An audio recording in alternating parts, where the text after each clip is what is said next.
గడిచిన సార్వత్రిక ఎన్నికల్లో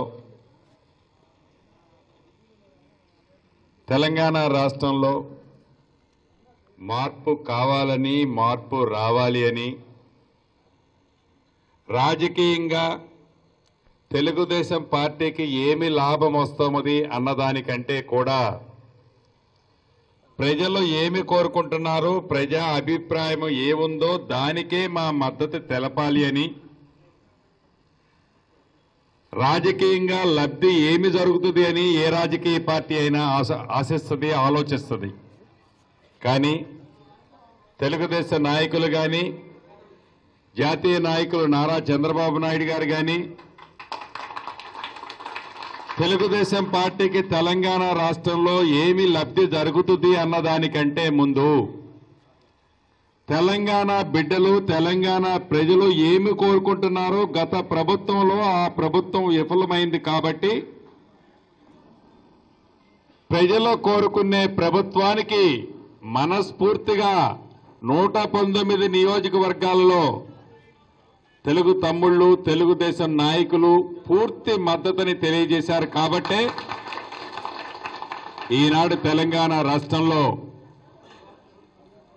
తెలంగాణ ప్రజలు ఏ మార్పు కావాలని కోరుకున్నారో అది నెరవేరింది అనేది చెప్పక తప్పదు.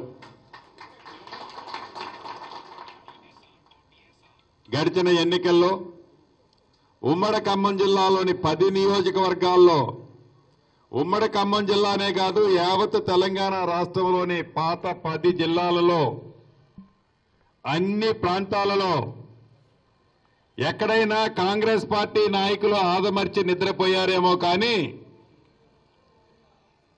తెలుగు తమ్ముళ్ళు మటుకు ఎక్కడా నిద్రపోలే. దాని ఫలితం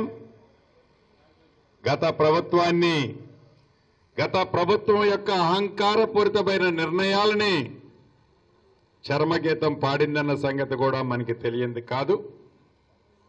మనస్ఫూర్తిగా జాతీయ నాయకులు పెద్దలు నారా చంద్రబాబు నాయుడు గారికి,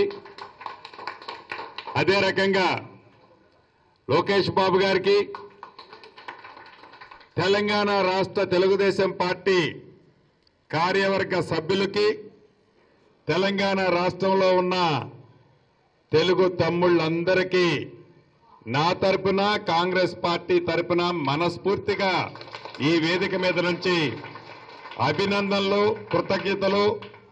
వారు చేసిన సహకారాన్ని కాంగ్రెస్ పార్టీ ఎప్పటికీ మర్చిపోదు అని ఈ వేదిక మీద నుంచి తెలియజేస్తూ, భవిష్యత్ రాజకీయాల్లో తెలుగు తమ్ముళ్ళకి మీరు వేరు, కాంగ్రెస్ పార్టీ వేరు కాదు. మేమేదో అధికారంలో లేము అని మీరెవరూ కూడా డిలా పడొద్దు. కాంగ్రెస్ పార్టీలో మేమున్నా మీరు చేసిన సహాయాన్ని మేము ఎప్పటికీ మర్చిపోము.